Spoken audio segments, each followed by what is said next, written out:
નમસ્કાર વિદ્યાર્થી મિત્રો, વર્લ્ડ ઇનબોક્સ એકેડેમી અમદાવાદ શાખામાંથી હું મિતેશ એમ સોલંકી ફરી એકવાર આપનું હાર્દિક સ્વાગત કરું છું.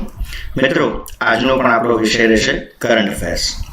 મિત્રો, આજે આપણે એપ્રિલ 2020ના વીક 2 ની થોડી ચર્ચા કરશું. તેમાંથી કેટલાક અગત્યના મુદ્દાઓ આપણે આજે જોશું. તો સૌથી પહેલી વાત કરીએ આપણે કે ભારતે HCQ દવાના નિકાસ ઉપર પ્રતિબંધ મૂક્યો. તો તમને કદાચ ખ્યાલ હશે કે આ એપ્રિલ મહિનાની ઘટના છે. તો પહેલો પ્રશ્ન અહીંથી એ જ બને કે HCQ એટલે શું? તો મિત્રો, HCQ એટલે કે હાઇડ્રોક્સી ક્લોરોક્વિન. આ એક દવા છે જે સામાન્ય રીતે જ્યારે વ્યક્તિને તાવ આવતો હોય છે ત્યારે આપણે દવાથી તેને ટ્રીટ કરતા હોઈએ છીએ. તો પછી આ પ્રતિબંધ મૂકવાનું કારણ શું? તો પ્રતિબંધ મૂકવાનું કારણ એ છે કે તમને ખ્યાલ છે કે આજે દુનિયાનો લગભગ એવો કોઈ દેશ નથી કે જ્યાં COVID-19નો કહેર ન હોય. અને ક્યાંક ને ક્યાંક એવું વૈજ્ઞાનિકો માને છે કે હાઇડ્રોક્સી ક્લોરોક્વિનની મદદથી આપણે અલગ અલગ પ્રયોગો કરી અને COVID-19ને જે છે તે નિયંત્રિત કરી શકશું. માટે આજે વિશ્વભરમાં HCQ અથવા તો હાઇડ્રોક્સી ક્લોરોક્વિનની માંગમાં ખૂબ જ વધારો થયો છે. હવે આવા સમયે જો આપણે હાઇડ્રોક્સી ક્લોરોક્વિનનો નિકાસ કરવા માંડીએ તો એક સમયે ભારતમાં તેની તંગી ઊભી થાય તેવી સ્થિતિ આવી શકે છે. માટે આપણે પ્રમાણમાં આ દવાના નિકાસ ઉપર એક પ્રતિબંધ મૂકવાનો નિર્ણય લેવો પડ્યો. તેમ છતાં અમેરિકાએ, તમને ખ્યાલ છે કે ડોનાલ્ડ ટ્રમ્પે ખાસ ભલામણ કરી ભારતને કે આજે અમારી સ્થિતિ વધારે ખરાબ છે તો અમને હાઇડ્રોક્સી ક્લોરોક્વિન આપો, જે આપણા ભારતના વડાપ્રધાન શ્રી નરેન્દ્ર મોદીએ સ્વીકારી લીધી અને એમને આપણે એક સ્પેશિયલ લોટમાં HCQ જે છે એ પૂરી પાડી. અને એના માટે તમને ખ્યાલ છે કે સંકટ મોચન જેવો એક શબ્દ પણ વાપરવામાં આવેલો હતો. તો આ એક નાના એવા સમાચાર છે, પરીક્ષાલક્ષી છે. બીજું, ભારતના ઇતિહાસમાં એક વર્ષમાં સૌથી વધારે માર્ગનું બાંધકામ કરવાનો એક રેકોર્ડ તાજેતરમાં તૂટ્યો. અત્યારે ચારેય બાજુ કોરોનાના સમાચાર છે, એમાં એક થોડી અલગ બાબત મેં અહીંયા લીધી છે. તો સૌથી પહેલી વસ્તુ તો આપણને એ ખબર હોવી જોઈએ કે ભારતમાં માર્ગ બાંધવાની જવાબદારી કોની છે? તો આપ મિત્રો બધા જવાબ જાણતા હશો. NHAI. NHAI એટલે શું? આ ફૂલ ફોર્મ કદાચ વર્ગ 3માં પૂછી શકે છે. તો national highway authority of India, જે ભારતમાં માર્ગ બાંધકામનું કામ કરે છે. NHAI ની સ્થાપના ક્યારે થઈ હતી એ પણ સાથે સાથે જાણી લઈએ. તો વર્ષ 1995માં આ સંસ્થાની સ્થાપના કરવામાં આવી હતી. હવે આજે જેના માટે આ સમાચારમાં મુદ્દો છે એ પ્રશ્નનો જવાબ કે ભારતે આ એક વર્ષમાં કેટલા કિલોમીટર લાંબો રસ્તો જે છે તે બાંધી આપ્યો. તો જવાબ સાંભળીને તમને નવાઈ લાગશે. 3979 કિલોમીટર આપણે એક વર્ષની અંદર આટલો રસ્તો જે છે બાંધી દીધો. મિત્રો, તમને કિલોમીટર પરીક્ષામાં નહીં પૂછાય. અહીંથી મને બે શક્યતાઓ અત્યારે જ દેખાય છે. એક, NHAI નું ફૂલ ફોર્મ પૂછી શકે. થોડું અઘરું કરવું હોય તો NHAI ની સ્થાપના વર્ષ પૂછી શકે છે. પરંતુ સૌથી અગત્યનો પ્રશ્ન હવે દેખાય છે કે કઈ યોજના અંતર્ગત ભારત સરકારે આટલો લાંબો માર્ગ જે છે તે બાંધ્યો. તો એ યોજનાનું નામ કદાચ તમને પૂછે તો ખ્યાલ હોવો જોઈએ, સાગરમાલા પ્રોજેક્ટ અથવા તો સાગરમાલા યોજના. તો આ મુદ્દો થોડો પરીક્ષાલક્ષી મને દેખાઈ રહ્યો છે. ત્યાર પછી લોકડાઉનના કારણે ભારતમાં બેરોજગારીનો દર વધ્યો. તમને ખ્યાલ છે કે આ અર્થતંત્ર આપણું લગભગ સ્થિર થઈ ચૂક્યું છે અને બેરોજગારી દિવસે ને દિવસે વધી રહી છે. તો આ સંસ્થા, આ જાણકારી આપણને કોણે આપી? એ કઈ સંસ્થા જેણે આપણને જણાવ્યું કે બેરોજગારીનો દર વધ્યો છે? તો એનો જવાબ છે CMIE સંસ્થા. તો અહીંથી પણ એક પ્રશ્ન બને કે CMIE એટલે શું? તો centre for monitoring Indian economy, એટલે કે ભારતીય અર્થતંત્ર ઉપર દેખરેખ રાખતી આ એક સંસ્થા છે અને તેમના દ્વારા આ માહિતી આપવામાં આવી કે ભારતમાં બેરોજગારીનો દર ખૂબ જ વધી ગયો છે. આ CMIE ની સ્થાપના પણ કદાચ પૂછી નાખે તો એ 1974માં છે.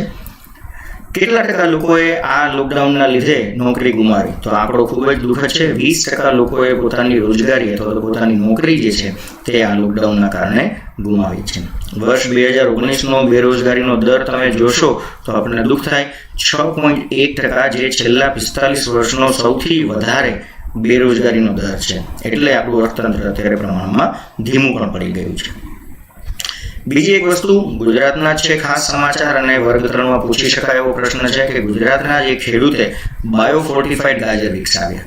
તો આ ગાજર કોણે વિકસાવ્યા? એનું નામ છે વલ્લભભાઈ વસ્તામભાઈ મારવાણિયા, જુનાગઢ જિલ્લાના ખેડૂત છે. વ્યક્તિ દીઠ કદાચ પ્રશ્ન ન પૂછે કે વલ્લભભાઈ મારવાણિયાનું નામ પરીક્ષામાં ન આવે, પણ ગાજરનું નામ 100% પરીક્ષામાં આવી શકે છે કે આ ગાજર જે બાયોફોર્ટિફાઈડ ગાજર છે એનું નામ શું રાખવામાં આવ્યું? તેનું નામ રાખવામાં આવ્યું છે મધુબન ગાજર. આ જે બાયોફોર્ટિફાઈડ ગાજર છે એની અંદર કયા તત્વોનું પ્રમાણ વધારે હોય છે? આ વિજ્ઞાનની દ્રષ્ટિએ પ્રશ્ન પૂછાઈ શકે છે. કરંટ અફેર્સમાં તો આવી શકે, પણ વૈજ્ઞાનિક દ્રષ્ટિએ પણ આ પ્રશ્ન પૂછી શકે. તો યાદ રાખજો મિત્રો, બીટા કેરોટીન અને લોહ તત્વ, આ બંને તત્વ જે છે ત્યાં ગાજરમાં વધારે જોવા મળે છે. આ જ વલ્લભભાઈને 2019માં ભારત સરકાર તરફથી પદ્મશ્રી પણ એનાયત કરવામાં આવેલો છે. આ નાના સમાચાર છે પણ અગત્યના સમાચાર છે, મારી દ્રષ્ટિએ પરીક્ષામાં ઉપયોગી નીવડે તેવી માહિતી છે. ત્યાર પછી ICMR દ્વારા COVID-19ની સારવાર માટે પ્લાઝમા થેરેપીને મંજૂરી આપવામાં આવી. તો સૌથી પહેલો પ્રશ્ન તો એ થાય કે ICMR એટલે શું? તો ICMR એટલે Indian council of medical research. Medical ક્ષેત્રની અંદર જે સંશોધન કરતી ભારતની મોટામાં મોટી સંસ્થા છે એનું નામ છે ICMR.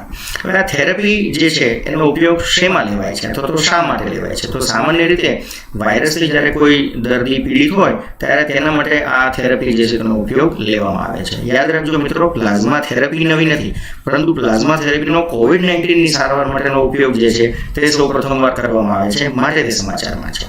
જ્યારે પણ કોઈ વ્યક્તિને આપણે પ્લાઝમા થેરેપી આપીએ છીએ તો એ વ્યક્તિની રોગ પ્રતિકારક શક્તિમાં વધારો થાય છે અને પરિણામે એ COVID-19 સામે સારી રીતે લડી શકે અને એના જીવ બચવાના જે ચાન્સીસ છે તે વધી જાય છે. માટે આપણે આ પ્લાઝમા થેરેપીને પસંદ કરીએ છીએ. અને એક સામાન્ય શરીરની પણ એક લાક્ષણિકતા હોય છે કે જ્યારે પણ આપણને કોઈ રોગ લાગુ થાય છે તો શરીરની અંદર એક નેચરલ મિકેનિઝમ હોય છે એ રોગ સામે લડવાનું, અને એ રોગ સામે લડવા દરમિયાન શરીર પોતે એન્ટીબોડી ઉત્પન્ન કરે છે અને આ જ એન્ટીબોડી જો આપણે શરીરમાંથી લઈ અને બીજાના શરીરમાં દાખલ કરીએ તો COVID-19 સામે આપણે સારી રીતે લડી શકીએ. એ આ પ્લાઝમા થેરેપીનો હેતુ છે. યુક્તિ પોર્ટલ લોન્ચ કરવામાં આવ્યું. તમને ખબર છે કે આપણા તત્કાલીન વડાપ્રધાન શ્રી નરેન્દ્ર મોદી ટેકનોસેવી માણસ છે, એટલે કેટલી બધી એપ્લિકેશન છે, નવા પોર્ટલ છે, નવા એબ્રિવિએશન્સના એ શોખીન છે. તો યુક્તિ પોર્ટલ પણ તાજેતરમાં લોન્ચ કરવામાં આવ્યું. તો પહેલા તો એ ખબર હોવી જોઈએ કે યુક્તિ એટલે શું. તો યુક્તિનું ફૂલ ફોર્મ આપ નોટ ડાઉન કરી લેજો. Young India combating COVID with knowledge, technology and innovation. કોના દ્વારા લોન્ચ કરવામાં આવ્યું? તો માનવ સંસાધન મંત્રાલય દ્વારા આપણે આ પોર્ટલ જે છે તેને લોન્ચ કર્યું છે. આ પોર્ટલનો હેતુ શું છે? યુક્તિ પોર્ટલથી શું થશે? તો ભારત સરકારના વિવિધ મંત્રાલયો અને જે વિવિધ વિભાગો છે, વિવિધ સંસ્થાઓ છે, એ લોકો એકબીજા સાથે પ્રત્યાયન કરશે. પ્રત્યાયન એટલે કે કમ્યુનિકેશન, એટલે કે માહિતીની આપ-લે કરશે. પણ કઈ બાબતનું પ્રત્યાયન કરશે, કઈ બાબતની વાતચીત કરશે? તો COVID-19 સંબંધિત જાણકારી અને પડકારો જે છે તેની આપ-લે આ યુક્તિ પોર્ટલ પર કરવામાં આવશે. તો આ એક સારું કોમન પ્લેટફોર્મ બનાવવામાં આવ્યું છે જેને લીધે આપણે COVID-19નું કોમન પ્લેટફોર્મ ઉપર બધી માહિતી મૂકી શકીએ, બધા પ્રશ્નો રજૂ કરી શકીએ અને બધા પડકારો વિશે એકબીજાને જણાવી શકીએ છીએ. COVID-19ના નિયંત્રણ માટે સ્માર્ટ લોકડાઉન. હાલમાં સ્માર્ટ લોકડાઉનથી તો આપણે આગળ નીકળી ચૂક્યા છે, પણ આ એપ્રિલ વીક 2નું કરંટ છે, માટે આપણે આને સ્માર્ટ લોકડાઉન તરીકે અભ્યાસ કરી રહ્યા છીએ. તમને ખબર છે કે સ્માર્ટ લોકડાઉન જે છે આપણું 3 મેના દિવસે જ પૂરું થઈ ગયું છે અને અત્યારે આપણે લોકડાઉન 3ના ફેઝમાં છીએ.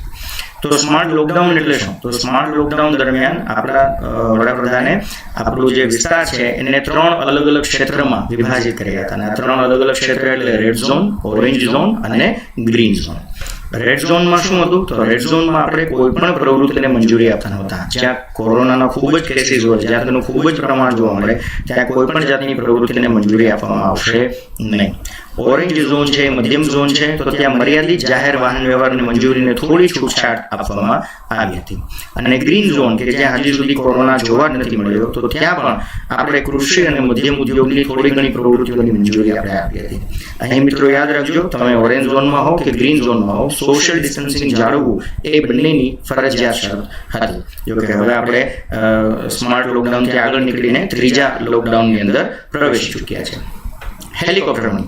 હેલિકોપ્ટર મની નામ સાંભળીને કોઈ ખુશ થઈ જવાની જરૂર નથી. એનો બિલકુલ એવો અર્થ ન લેતા કે તમારી ઉપર કે તમારા શહેર ઉપર હેલિકોપ્ટર આવશે અને પૈસાનો વરસાદ કરશે. આ એક અર્થશાસ્ત્રની ટર્મ છે અને આ ટર્મ કોણે આપી? આ શબ્દના જનક કોણ છે? તો હેલિકોપ્ટર મની શબ્દના જનક છે અમેરિકન અર્થશાસ્ત્રી મિલ્ટન ફ્રીડમેન. પરીક્ષાલક્ષી પ્રશ્ન છે, અહીંથી પૂછી શકે છે. હવે હેલિકોપ્ટર મનીની અંદર થાય શું અથવા તો શું કરવામાં આવે? તો જ્યારે પણ કોઈ દેશનું અર્થતંત્ર નબળું પડે તો નબળા અર્થતંત્રમાં પ્રાણ ફૂંકવા માટે સરકાર જે છે તે ખૂબ મોટા પ્રમાણમાં નાણાં છે એને બજારમાં મૂકે, જેથી લોકોની ખરીદ શક્તિ વધે. જેથી ખરીદ શક્તિ વધતા લોકો ખરીદી કરે તો વસ્તુઓનો ઉપાડ થાય, વસ્તુઓનો ઉપાડ થાય તો ઉત્પાદન વધે, અને ઉત્પાદન થાય તો આપણું તંત્ર જે છે અર્થતંત્ર એ ધમધમતું થાય. એનો એક વિચાર છે.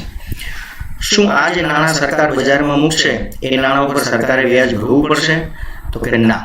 યાદ રાખજો મિત્રો, આ નાણાં સરકાર RBI પાસેથી લેશે અને સીધા જ બજારમાં મૂકશે, પણ આ લોન સ્વરૂપે લીધેલા નાણાં નથી. માટે સરકારે RBI ને કોઈ લોન ઉપર વ્યાજ ભરવાનું નથી, કેમ કે આ લોન છે જ નહીં. આ જે હેલિકોપ્ટર મની છે એની માંગ કયા મુખ્યમંત્રીએ કરેલી હતી? તો ખાસ યાદ રાખજો, તેલંગાણાના મુખ્યમંત્રી કે ચંદ્રશેખર રાવ દ્વારા આ માંગ કરવામાં આવી હતી કે ભારતના અર્થતંત્રમાં હેલિકોપ્ટર મનીની જરૂર છે.